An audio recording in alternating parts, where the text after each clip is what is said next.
Hello students, मैं हूं आमिर हसन और आप देख रहे हैं मेरा YouTube channel rocket physics.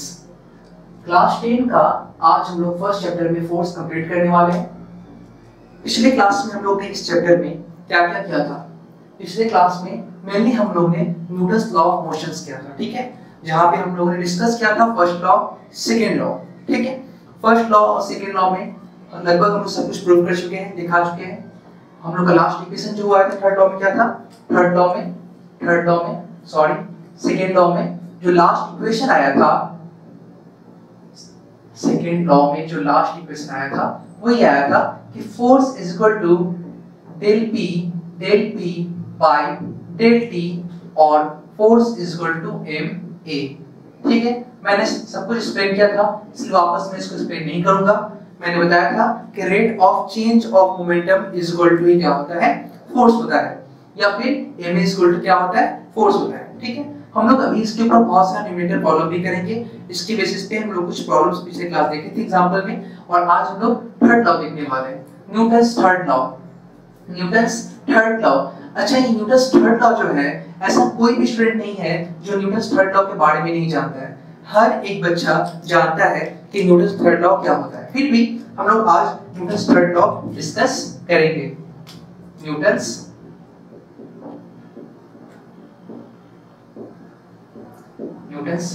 Third law,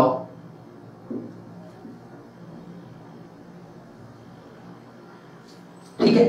third law के बारे में जानते हैं, क्या जानते हैं कि हर एक एक्शन का एक इक्वल एंड अपोजिट रिएक्शन होता है। हर एक एक्शन का एक इक्वल एंड अपोजिट रिएक्शन होता है। इसका क्या मतलब होता है? इसका मतलब ये होता है कि अगर हम किसी के ऊपर कोई एक्शन अप्लाई करेंगे तो अगला मेरे ऊपर ठीक उसके अपोजिट एक रिएक्शन अप्लाई करेगा।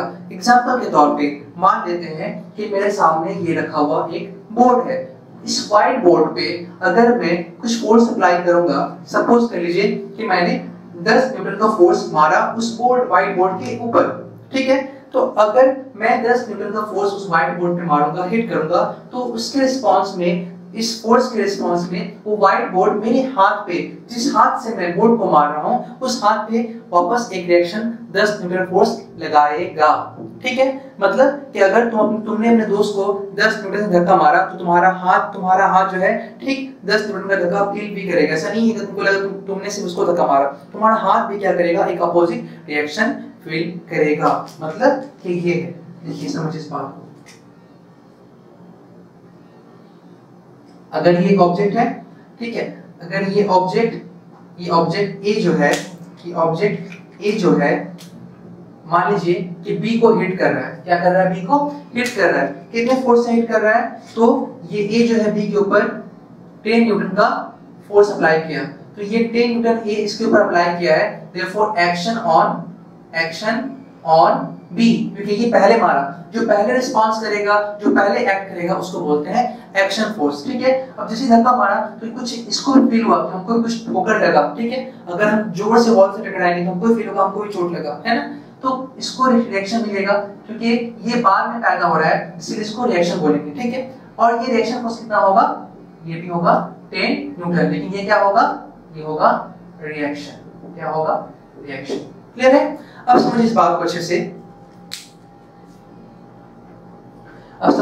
अच्छे से।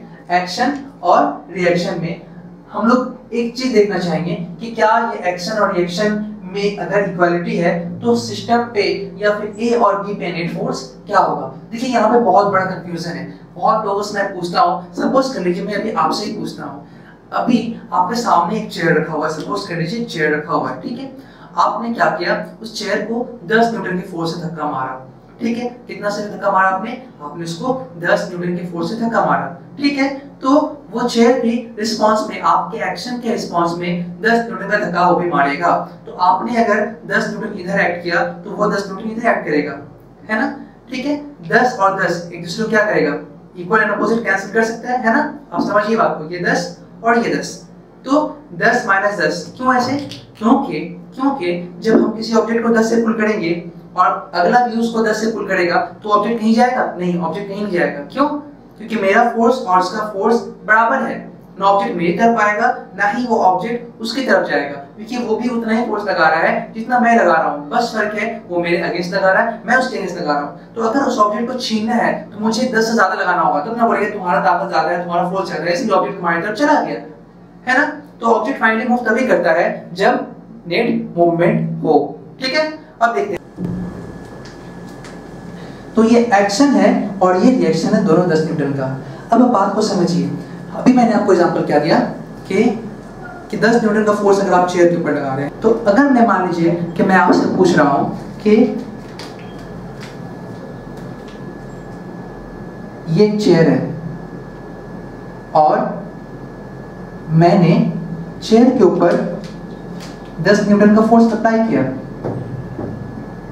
तो चेयर भी कितना अप्लाई करेगा रिस्पांस में? 10 न्यूटन, है ना। और हम लोग जानते हैं अगर किसी ऑब्जेक्ट के ऊपर आप इक्वल एंड अपोजिट फोर्स लगाएंगे तो ऑब्जेक्ट मूव नहीं करेगा, है ना। क्योंकि मान लीजिए एक आदमी इसको इधर पुल कर रहा है 10 न्यूटन से और एक आदमी इसको इधर पुल कर रहा है 10 न्यूटन से, है ना। तो ये ऑब्जेक्ट ना इसकी तरफ जाएगा ना इसकी तरफ, क्योंकि दोनों बराबरी से खींच रहा है, किसी की तरफ नहीं जाएगा। लेकिन अगर ये 11 न्यूटन हो जाएगा तो ऑब्जेक्ट इसकी तरफ आ जाएगा, है ना। तो इक्वल एंड अपोजिट फोर्स पे कभी भी कोई ऑब्जेक्ट मूव नहीं कर सकता है, ठीक है। तो उस हिसाब से अगर बात किया जाए, आप अगर एक चेयर को धक्का मारेंगे, आप क्या करेंगे? एक चेयर को धक्का मारेंगे 10 न्यूटन से, तो वो भी 10 लगाएगा। तो उस हिसाब से तो चेयर को मूव नहीं करना चाहिए। लेकिन जब हम चेयर को धक्का मारते हैं तो चेयर तो मूव कर जाता है। तो बताइए यहाँ पे गलती क्या हो रहा है? आपको बताना है, आप लोगों को बताना है कि गलती मैं क्या कर रहा हूँ, किस जगह पे गलती कर रहा हूँ। सोचा आप लोगों ने? सोच लीजिए, वीडियो पॉज करके सोच लीजिए, उसके बाद अपना आंसर देखिए, फिर मैं आंसर देखिए, मिलाइए कि आप राइट सोच रहे हैं या रॉन्ग सोच रहे हैं। देखिए मैंने जो दिखाई बिल्कुल गलत दिखाया। क्यों? क्योंकि जब वो आदमी एक्शन अप्लाई कर रहा है 10 न्यूटन, तो चेयर जो रिएक्शन है पैदा कर रहा है वो खुद पे पैदा नहीं कर रहा है, वो उस आदमी पे लगा रहा है।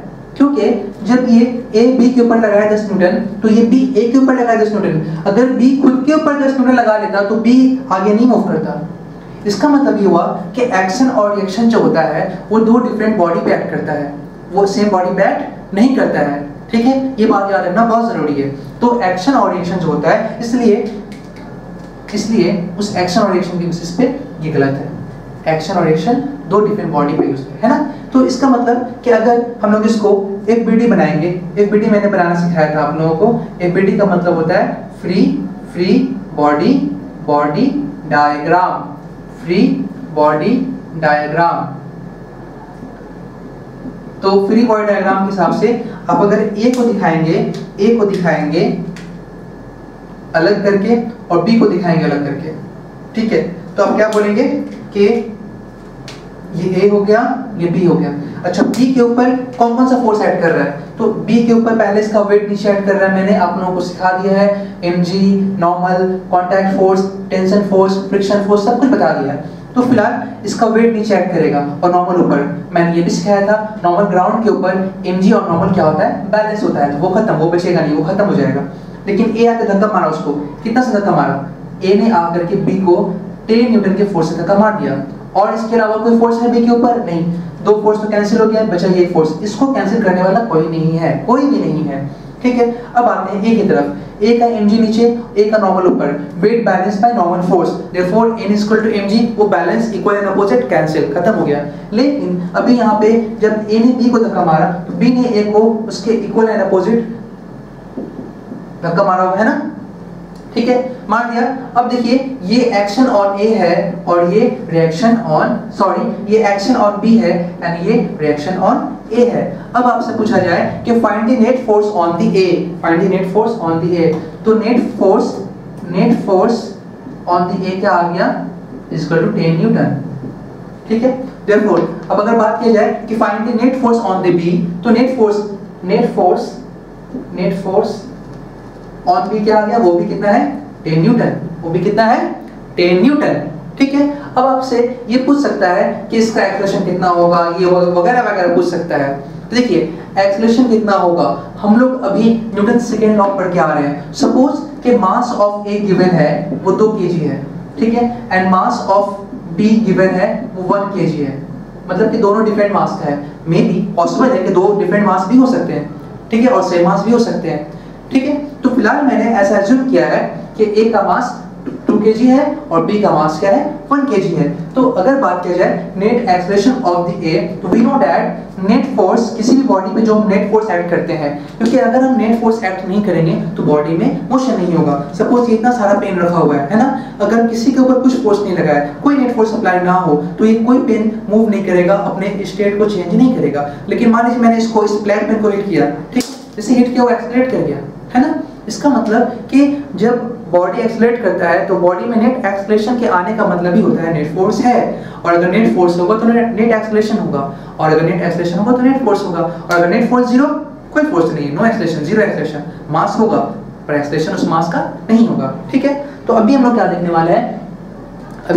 वाले हैं, कि नेट फोर्स किसी भी ऑब्जेक्ट का जो नेट फोर्स होता है वो इक्वल टू होता है उसका मास और उसका एक्सेलरेशन। अच्छा, इधर जो है ऑब्जेक्ट ए के ऊपर नेट फोर्स क्या एक्ट हो रहा है 10 न्यूटन। कितना एक्ट हो रहा है 10 न्यूटन, मैंने पुट कर दिया। अच्छा, मास ऑफ ए कितना है 2 kg, ठीक है, हो गया। देयरफॉर एक्सेलरेशन ऑफ ए क्या हो जाएगा यहाँ से, acceleration of a equal to force of a by mass of a, है ना, बोल सकते हैं ना, फोर्स ऑफ ए इसको बोल सकते हैं ऐसे हम लोग, force on A by mass of ए।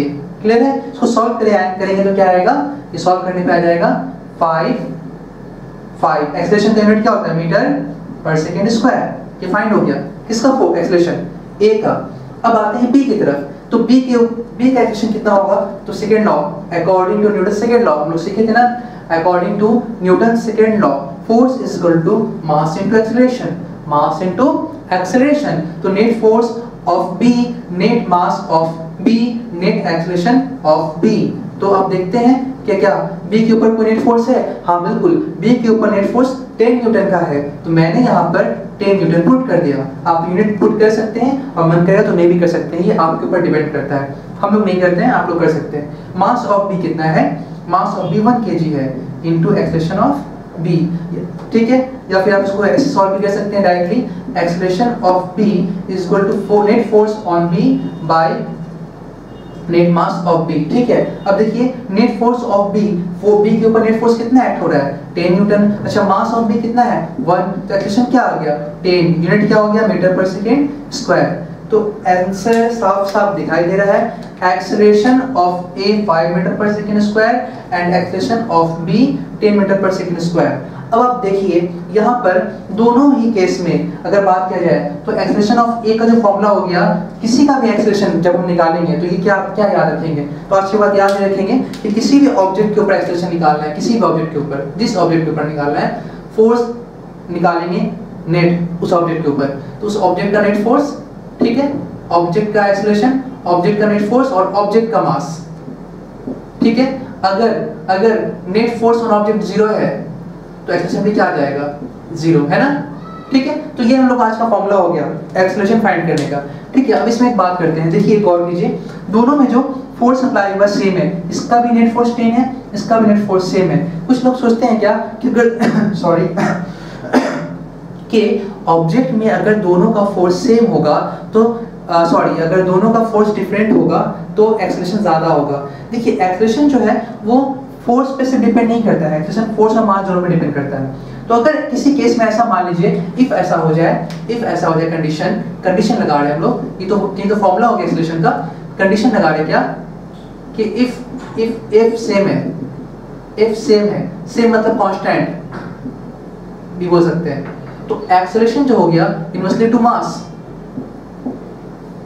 दोनों ऑब्जेक्ट पे फोर्स क्या लगाया जा रहा है, इस पे भी 10, तो जो एक्सेलरेशन है वो, क्योंकि दोनों में फोर्स सेम है, तो एक्सेलरेशन वेरिएशन जो आएगा वो फोर्स से नहीं आ सकता है, वो आएगा ड्यू टू मास। तो एक्सेलरेशन मास की इनवर्सली है, जिसका मास की इनवर्सली है, मास बढ़ाएंगे तो ज्यादा वैल्यू से आप डिवाइड करेंगे तो ये वैल्यू कम आएगा ना, ज्यादा वैल्यू से हम डिवाइड करेंगे तो वैल्यू कम आएगा, मतलब मास बढ़ेगा तो ये वैल्यू पूरा वैल्यू घट जाएगा, तो एक्सेलरेशन भी क्या हो जाएगा, घट जाएगा। इसका ये मतलब हो गया कि इफ ऐसे केसेस में अगर कोई मास इंक्रीज करता है तो उसका एक्सेलरेशन क्या होगा, कम होगा, लेकिन अगर मास डिक्रीज करता है तो उसका एक्सेलरेशन क्या होगा, ज्यादा होगा। ठीक देखिए, ठीक वैसा ही यहाँ पर हुआ है, दोनों ऑब्जेक्ट के ऊपर फोर्स क्या था, सेम था, ठीक है, लेकिन A का मास 2 था और B का मास 1 था। देखिए B का मास कम है तो एक्सेलरेशन ज्यादा है, लेकिन ए का मास ज्यादा था, 2 गुना था, तो एक्सेलरेशन क्या है, हाफ है, कम है। इनवर्सली उल्टा है, तो अगर मास डबल होगा तो एक्सेलरेशन हाफ होगा, अगर मास हाफ होगा तो एक्सेलरेशन डबल हो जाएगा। ठीक है, तो यहाँ पे ए के साथ क्या हो गया, देखिए ए का मास ज्यादा था तो एक्सेलरेशन 5 आया है,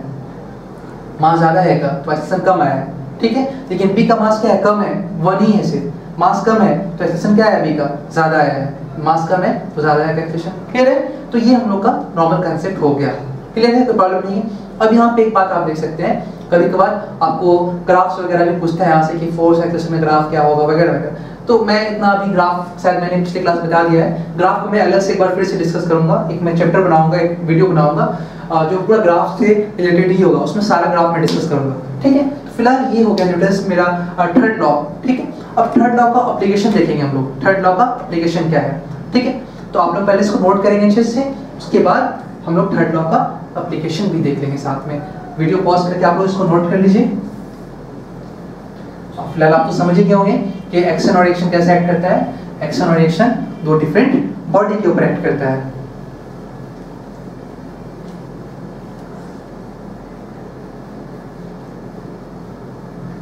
तो हम लोग के फॉर्मूला की लिस्ट में एक फॉर्मूला और जुड़ गया। क्या जुड़ गया फॉर्मूला, किसी भी ऑब्जेक्ट का नेट एक्सेलरेशन उसका नेट फोर्स बाय उसका नेट मास। ये जो इक्वेशन है ये सेकेंड लॉ के हिसाब से ही है। ठीक है, आप इसको याद कर सकते हैं। अब आते हैं problem based on Newton's third law. Problem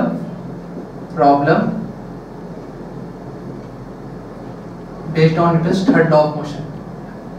आते हैं हम पहले एग्जाम्पल नंबर या क्वेश्चन नंबर 1 करते हैं। समझिए अच्छे से, आप इसको एकदम आसानी से समझिए। ये एक ग्राउंड है और इस ग्राउंड के ऊपर दो ऑब्जेक्ट, दो डब्बा या बॉक्स रखा हुआ है। इसका मास, इसका कैपिटल एम, और एक डब्बा और रखा हुआ है, इसका मास स्मॉल एम। कई बार m1 m2 भी लोग मास कंसीडर करते हैं, इसको m1 और इसको m2, आप ऐसे भी कर सकते हैं, कोई प्रॉब्लम नहीं है। तो मैंने कैपिटल एम और स्मॉल एम रखा है। ठीक है, अब बताइए क्या ये दो बॉक्स मूव करेगा, तो सभी कैंसिल होगा, नहीं सर ये बॉक्स मूव नहीं करेगा। अगर मैं पूछूं इस केस में find the net force on the blocks, find the net force on the blocks. ठीक है, देखिए तो इसका वेट नीचे होगा mg और ये नॉर्मल ऊपर, बैलेंस खत्म, चुपचाप खड़ा है ना। इसका वेट मेरे बगल में कोई आदमी खड़ा है, सपोज कर लीजिए मैं यहाँ पे खड़ा हूँ, मेरा mg कहाँ ऐड करेगा, नीचे, नॉर्मल ऊपर, बैलेंस। क्यों बैलेंस, क्या मैं नीचे भी नहीं जा रहा हूँ, मैं ऊपर भी नहीं जा रहा हूँ, क्यों, क्योंकि नेट फोर्स कहीं नहीं है, क्योंकि मैं ऊपर भी नहीं जा रहा हूँ मतलब मेरा नेट फोर्स ऊपर भी नहीं है, मैं नीचे भी नहीं जा रहा हूँ मतलब मेरा नेट फोर्स नीचे भी नहीं है। इसका मतलब कि जो भी फोर्सेस है सब मिला के कैंसिल, खत्म। मेरे बगल में एक और नहीं खड़ा है, वो भी जस्ट टच होके खड़ा है, छू के रखा है हमको, धक्का नहीं मारा, जस्ट छू के रखा है। भीड़ ज्यादा है तो छू के हमको टच करके खड़ा है बगल में, उसका वो भी चुपचाप खड़ा है, कहीं नहीं जा रहा, रेस्ट है, मतलब net force zero.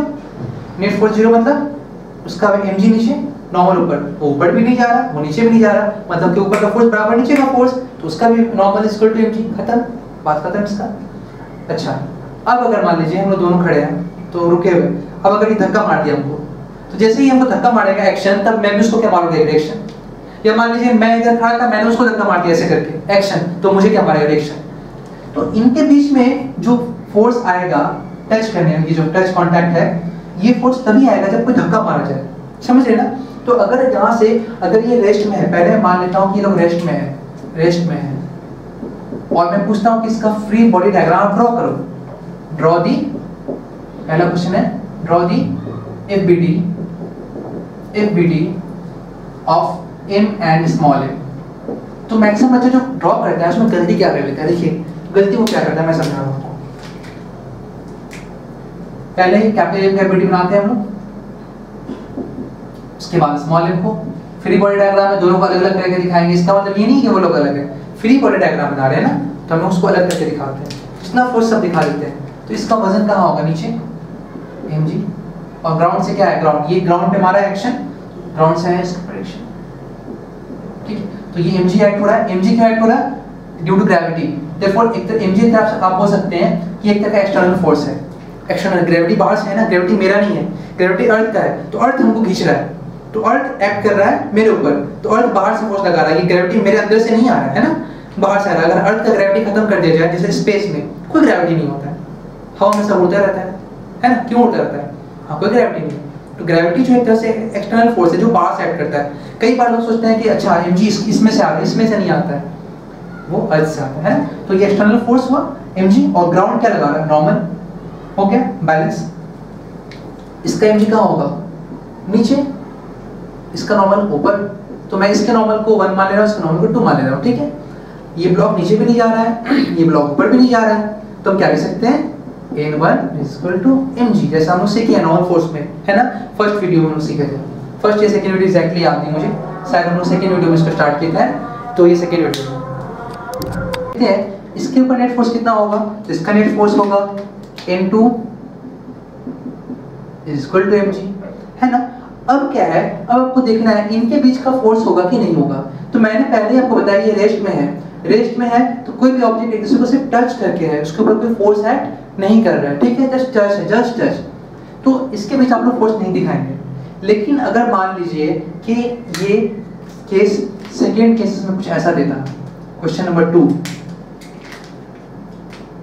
Question number 2, और फिर से क्या बोलता? Draw the APD, draw the APD of m and small m। फिर से डायग्राम देता आपको,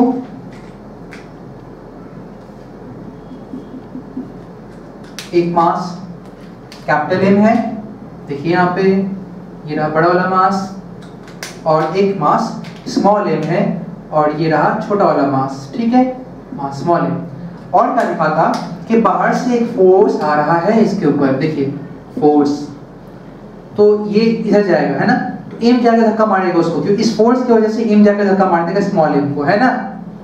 और फोर्स यहाँ से भी आ सकता है, लेकिन मैंने पहले यहाँ से दिखाया है। तो अब ऐसे केस में आपसे पूछता कि एफबीडी ड्रॉ कीजिए, एफबीडी ड्रॉ कीजिए, तो कैसे ड्रॉ करते हैं एफबीडी? देख लीजिए,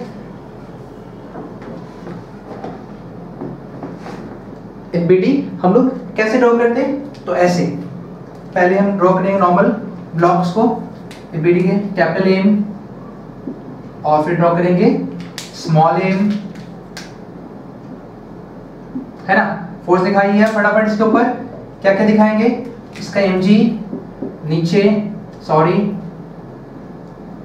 माफ कर दीजिए,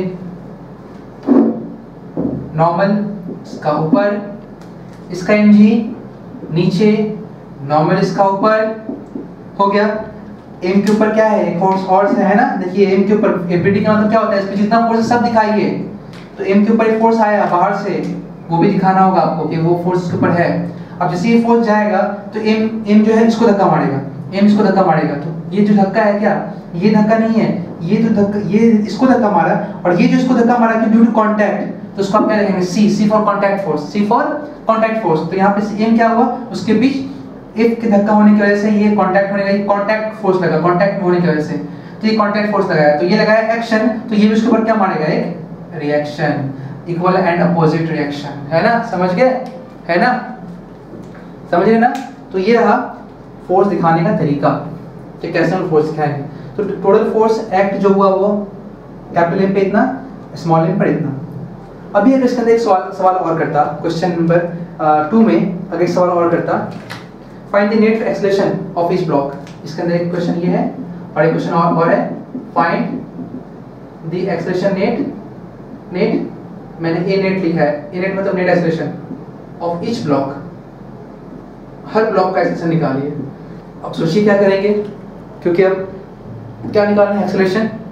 एक्सेलरेशन निकालने के लिए सोचेंगे, हाँ एक्सेलरेशन कैसे निकलता है? जब तक किसी ऑब्जेक्ट पे नेट फोर्स नहीं होगा तब तक नेट एक्सेलरेशन नहीं होगा। तो हम क्या सोचेंगे, अच्छा अगर हमको इसका नेट एक्सेलरेशन निकालना है तो इसके ऊपर नेट फोर्स निकालना होगा, और अगर हमको इसके ऊपर नेट एक्सेलरेशन निकालना है तो इसका नेट फोर्स निकालना होगा। तो फटाफट निकालते हैं, हम लोग डायग्राम तो बना ही लिए हैं, और नेट फोर्स निकाल के देखते हैं। तो पहले लिखते हैं फॉर कैपिटल M, पहले लिखते हैं फॉर कैपिटल M। अच्छा, बॉडी नीचे भी नहीं जा रहा, बॉडी ऊपर भी नहीं जा रहा, मतलब कि ये बैलेंस बाय ये, ऊपर का फोर्स नीचे फोर्स बराबर है, तो ये खत्म, ये तो है ही नहीं इसके ऊपर, हो गया, ठीक है। उसी तरह से इसका बात करेंगे, बॉडी नीचे भी नहीं जा रहा, बॉडी ऊपर भी नहीं जा रहा, मतलब कि ये बैलेंस खत्म, ठीक है। अब बात आता है कि कौन किधर जाएगा। तो C बड़ा हुआ अगर F से तो कैपिटल M इधर भाग जाएगा, F बड़ा हुआ C से क्योंकि F ज़्यादा है तो कैपिटल M इधर भाग जाएगा। तो आप सोचिए, आप सोचेंगे कि C बड़ा, तो बाबू C कभी बड़ा हो ही नहीं सकता। क्यों? आप ये भी सोच सकते हैं, ये पूरा सिस्टम ठहरा हुआ था, पूरा सिस्टम ठहरा हुआ था, तो पूरे सिस्टम पे बाहर से फोर्स आया, कितना आया कि पूरे सिस्टम का वेट बैलेंस बाय नॉर्मल वो तो खत्म हो चुके जाते हैं, तो पूरे सिस्टम पे जो फोर्स आ रहा है बाहर से वो कितना F है। तो अगर पूरे सिस्टम पे नेट फोर्स राइट साइड है तो पूरा सिस्टम कहाँ भागेगा? राइट साइड, क्योंकि हम ये सीखे हैं नेट फोर्स जहाँ एक्ट करता है बॉडी इधर ही जाता है। तो पूरे सिस्टम पे नेट फोर्स बाहर से आ रहा है राइट साइड, तो पूरे सिस्टम का जो नेट एक्सेलेरेशन होगा वो कहाँ होगा? है ना, यही ना।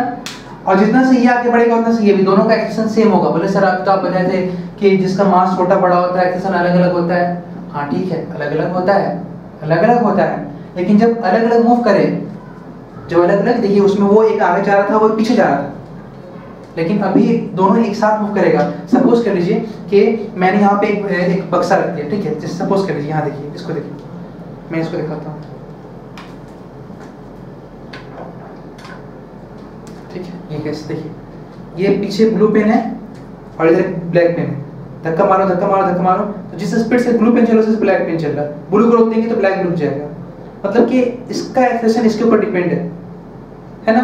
एक बात और समझिए, कभी कभी आपने भीड़ में देखा होगा कि आपको बहुत जल्दबाजी है, बहुत जल्दबाजी है और आपको जाना है आगे, लेकिन आपके आगे वाला बहुत स्लो चल रहा है, आप उसको धक्का मारेंगे तभी आप आगे नहीं निकल पाएंगे, है ना। क्यों आगे नहीं निकल पाएंगे? क्यों? आगे जा ही नहीं रहे, क्योंकि आप धक्का मार रहे हैं तो आप और वो साथ साथ चलेंगे।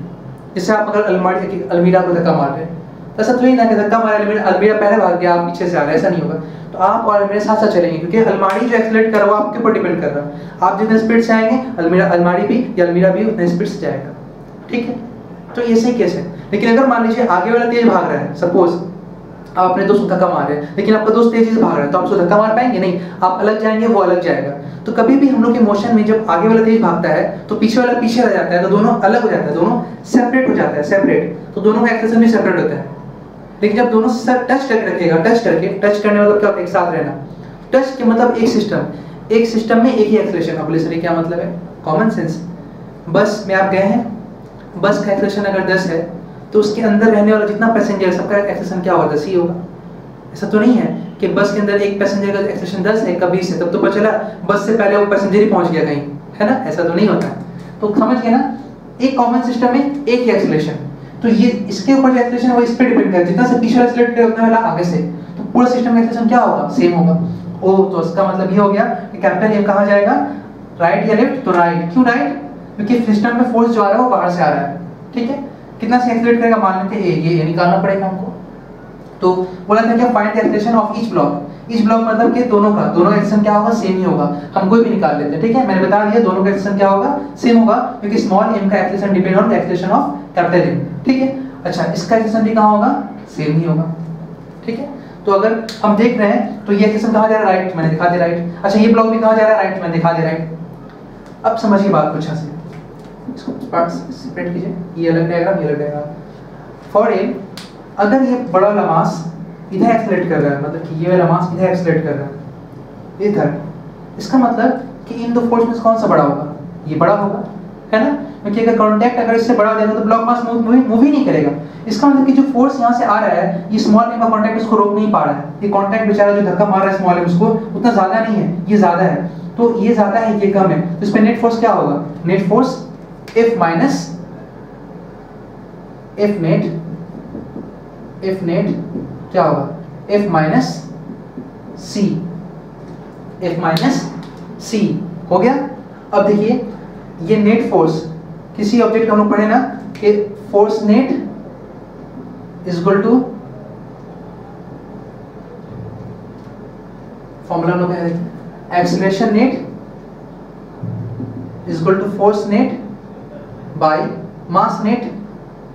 तो ये जो हम लोग सॉल्व कर रहे हैं, इसके ऊपर सॉल्व कर रहे हैं, इसके ऊपर नेट फोर्स कितना आया? हम लोग सॉल्व किए माइनस C, तो रख देते हैं माइनस C। अच्छा, इसका मास कितना है? कैपिटल M, तो रख देते हैं।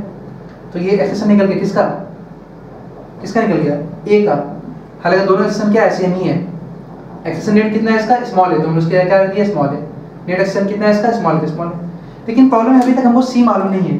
सिर्फ क्या मालूम है, एफ एम और एम, सी निकल जाएगा तो ए भी निकल जाएगा। तो मेरे पास एक इक्वेशन और है इसके लिए, इसको सॉल्व करते हैं। तो for small a m g balance में नॉर्मल खत्म, इसके ऊपर नेट फोर्स सिर्फ सी और कोई फोर्स नहीं है, तो अच्छा यही है अकेला, तो यही नेट फोर्स है, ठीक है। तो इसका एफ नेट क्या आ गया, एफ नेट सिर्फ सी। तो इसका एक्सप्रेशन क्या होगा, तो एक्सप्रेशन नेट का फॉर्मूला क्या होता है, net force by mass net. इसका एक्सप्रेशन, अच्छा इसका एक्सप्रेशन भी उतना ही है, तो इसका एक्सप्रेशन भी उतना ही है, तो उतना ही पुट कर देते हैं। अच्छा इसका नेट फोर्स कितना है, इसका नेट फोर्स सी है, तो उसको सी रख देते हैं। अच्छा इसका नेट मास कितना है, एम, तो एम रख देते हैं। तो a इक्वल टू क्या आ गया, c बाई m, तो फिर यहाँ से c इक्वल टू क्या आ गया, m a, c equal to क्या आ गया, m a। तो हम लोग को तो यही निकालना है ना, पुट कर लेते हैं यहाँ पे इस इक्वेशन में, हम लोग इस इक्वेशन को पुट करके सॉल्व करते हैं। हम लोग यहाँ पे जगह ज़्यादा नहीं बचा है, हम इसको यहाँ पे सॉल्व करते हैं, यहाँ पे सॉल्व करते हैं। a equal to f minus c क्या निकाल लिया हम लोग, m a, c equal to m a divided by capital M, ठीक है। इसको सॉल्व करते हैं, m a f minus m a, ये आएगा प्लस हो जाएगा m a plus m a is equal to f हो गया। अब यहाँ से एम कॉमन ए कॉमन निकल गया, m plus small m is equal to f. Finally a जो को निकालना है, ये निकालना है ना एक्सप्रेशन सिस्टम का, इसका या फिर इसका, दोनों का सेम कितना होगा, तो a is equal to f by m plus m, f by m plus m, ठीक है, f by m plus m हो गया। अब बात को समझिएगा अच्छा से। अब बात को क्या समझना है कि if, अरे हाँ दिया हुआ था, ठीक है, गिवन है, m और n गिवन, निकल गया एक्सप्रेशन। हम लोग इतना मेहनत किए, थोड़ा सा दिमाग लगाते हैं ना, तो इतना मेहनत नहीं करना पड़ता। क्लास 10 के स्टूडेंट को इतना मेहनत नहीं करना पड़ता। क्यों सर, आपने बताया था net acceleration of system, net force of system, net mass of system. तो हम देख रहे हैं पूरा सिस्टम का एक्सेशन या इसका एक्सेशन या इसका सब कुछ सेम ही है, सब तो एक साथ ही जा रहा है, सब एक जैसा ही है। तो क्यों ना हम डायरेक्ट फॉर्मूला यूज करते हैं ये वाला, पूरा सिस्टम का एक्सेशन कितना है, पूरे सिस्टम में फोर्स कितना आया बाहर से, तो पूरे सिस्टम पे जो बाहर से ये सिस्टम था, बाहर से कितना फोर्स आया था, सिर्फ F है ना, सिर्फ पूरे सिस्टम में तो कोई फोर्स आया नहीं, बाहर से कितना फोर्स आया, सिर्फ F। और कुछ था क्या बाहर से, क्योंकि F मतलब क्या है, बाहर से आने वाला फोर्स। तो इन दोनों के ऊपर, ये दोनों सिस्टम है, इन दोनों के ऊपर बाहर से कौन सा फोर्स आया, कैपिटल F सिर्फ, जल्दी कैपिटल F, ठीक है, बाय पूरे सिस्टम का मास, पूरे सिस्टम मतलब इसका जिस पे ऐड कर रहे हैं हम, पूरे सिस्टम का मास क्या है, m प्लस m, ये भी प्लस ये भी m प्लस m। देखिए आ गया आंसर। अब बोलेंगे सर जब आप डायरेक्ट सॉल्व कर रहे हैं तो इनके पीछे कॉन्टैक्ट लोग आप नहीं दिखा रहे हैं, क्योंकि जो कॉन्टैक्ट है वो लोग आपस में है। क्योंकि अभी देखिए जब आप इन लोगों को अलग कर रहे हैं तो इन लोगों का अलग अलग बात, जैसे एग्जांपल के तौर पे अगर हम घर में हम हैं या फिर आप हैं, आपका भाई है, आपका एक बहन है, तीनों जब हम आप लोग तीनों एक साथ घर में रह रहे हैं तो जो भी आप लोग कर रहे हैं वो आपका इंटरनल मैटर है, वो एक्सटर्नल मैटर नहीं है। लेकिन जब आप अलग हो गए अपने भाई से, अपनी बहन से अलग हो गए, तो उसके ऊपर वो जो कर रही है वो उसका अपना एक्सटर्नल मैटर है, आप जो कर रहे हो आपका एक्सटर्नल मैटर है, ये जो कर रहा है इसका एक्सटर्नल मैटर है, ठीक है, एक दूसरे से कोई रिलेशन नहीं है, सब अपना अपना हो गया। लेकिन जब वही काम आप लोग एक साथ करेंगे इंटरनल मैटर है।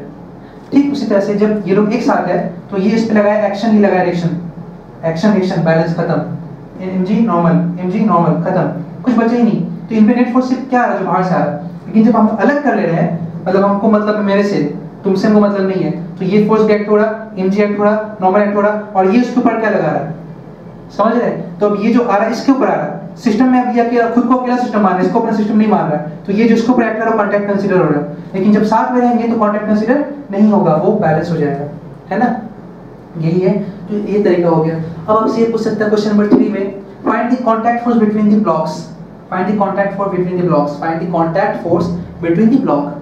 देखिए मैं ये आपको क्वेश्चन क्यों करा रहा हूँ, ये क्वेश्चन आपके लेवल से बहुत ऊपर का लेवल है, लेकिन इसको करने के बाद आप एक एनर्जी फील करेंगे कि आप कुछ पढ़े हैं, आप बाकी स्टूडेंट से ज़्यादा जानते हैं, है ना। तो इसके लिए मैं बता रहा हूँ। तो अगर क्वेश्चन नंबर 3 पूछता है फाइंड द कांटेक्ट फोर्स, यहाँ स्पेस नहीं है इसलिए मैं यहाँ पर लिख देता हूँ नंबर 3, मैं ऊपर लिख देता हूँ number 3, question number 3, find the contact force between m and m contact number c तो हमने पहले निकाल चुके थे। c इक्वल टू क्या आया था c इक्वल टू क्या आया था ma। तो नंबर 3 क्वेश्चन सॉल्व कर दीजिए। पहले किसका, पहले नंबर 1 में हम लोग फ्री बॉडी डायग्राम बना लिए। नंबर 1 में ये फ्री बॉडी डायग्राम, नंबर 2 में हम लोग सॉल्व किए यहाँ पे, नंबर 2 सॉल्व करके आंसर यहाँ पे ला दिए हम लोग, और शॉर्टकट में आंसर ला दिए नंबर 2 का हम लोग। नंबर 3 कर रहे हैं हम लोग, नंबर 3 यहाँ पे कर लेते हैं हम लोग। नंबर 3 कॉन्टैक्ट फोर्स, फटाफट देखेंगे सी यहाँ भी है, सी यहाँ भी है, तो यहाँ थोड़ा डिफिकल्ट लग रहा है, यहाँ थोड़ा आसान लग रहा है, यहाँ से भी निकाल सकते हैं आप, यहाँ भी सी है, ए मालूम है, एफ मालूम है, एम मालूम है, ए पुट कर देंगे सी निकल जाएगा, लेकिन ये कैलकुलेशन ज्यादा होगा, ये थोड़ा आसान लग रहा है। We know that from equation number 1 मान लेते हैं इसको, इक्वेशन इसको 2 मान लेते हैं, from equation number 2 we know that c is equal to a में, अच्छा a हाँ तो दिया हुआ था ब्लॉक का मास, ठीक है, a ये तो निकाल चुके हम लोग, क्या निकाले, a निकाले f by m plus m। अब देखिए निकल गया c, m मालूम है, f मालूम है, ये दोनों मालूम है, ऐसे निकल गया c। क्या है कांटेक्ट फोर्स उनके बीच कितना है, उनके बीच contact force m f by m plus m है। ऊपर में कौन सा m है, छोटा वाला m, ऊपर कौन सा है, छोटा वाला m, बड़ा वाला m नहीं, ये m। तो इनके कांटेक्ट का फोर्स में यहाँ पे स्मॉल m यहाँ पे ऊपर में, ये बात याद रखना है, कई बार तो कैपिटल m डाल देते भूल से, small m by capital m plus small m निकल गया, तीनों फाइंड हो गया। समझ रहे हैं, ऐसे फाइंड किया जाता है। अब अगर यही क्वेश्चन मेरा इसमें पूछता है, रेस्ट वाले में, अभी देखिए जो पूछा है कब किए, जब ये बाहर से फोर्स अप्लाई करना है, रेस्ट वाले में पूछता क्या होता, उसको भी दिखाते हैं। रेस्ट वाले केस में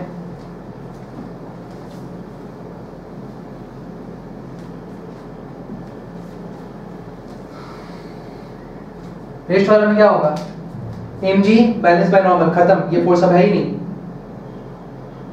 बाहर से कोई फोर्स आ नहीं रहा है इसके ऊपर, तो ये भी इसको धक्का नहीं मारेगा, तो ये भी धक्का नहीं मारेगा, मतलब कि और कोई फोर्स है ही नहीं, net force 0, therefore capital M का नेट फोर्स क्या हो गया, F नेट 0। अच्छा इसका देखते हैं, mg नीचे नॉर्मल ऊपर, n2 mg मालूम है आपको, मैंने लिख दिया, वो हो चुका, बैलेंस खत्म, ये तो कैंसिल हो गया, ये इसको धक्का मारा नहीं तो और कोई फोर्स आया नहीं, इसके ऊपर भी और कोई फोर्स आया नहीं, दोनों था बैलेंस भी हो गया और कोई धक्का जैसे आ भी नहीं रहा है, तो नेट फोर्स के पे और कुछ है ही नहीं, कुछ आ ही नहीं रहा, इसका नेट फोर्स क्या हो गया, जब इसके ऊपर नेट फोर्स ही नहीं होगा तो नेट एक्सेलरेशन कहां से आएगा, आएगा ही नहीं, तो एक्सेलरेशन ऑफ m क्या आ गया 0, इसका भी क्या आ गया, एक्सेलरेशन ऑफ स्मॉल m 0। कोई कांटेक्ट होगा इनके बीच में, कोई कांटेक्ट फोर्स नहीं होगा क्योंकि कोई एक्शन नहीं है, देखो कांटेक्ट फोर्स क्या होगा इनके बीच में 0। हो गया आंसर, क्लियर है। ऐसे आपको समझ के सॉल्व करना है, आप समझ के सॉल्व करेंगे तो ब्लॉक्स का क्वेश्चन आता है एग्जाम में, इतना टफ नहीं आएगा, इजी आएगा। मैंने आपको टफ क्वेश्चन करा के दिखाया है, तो आपको टेंशन मत कीजिए, आराम से समझ के कीजिए।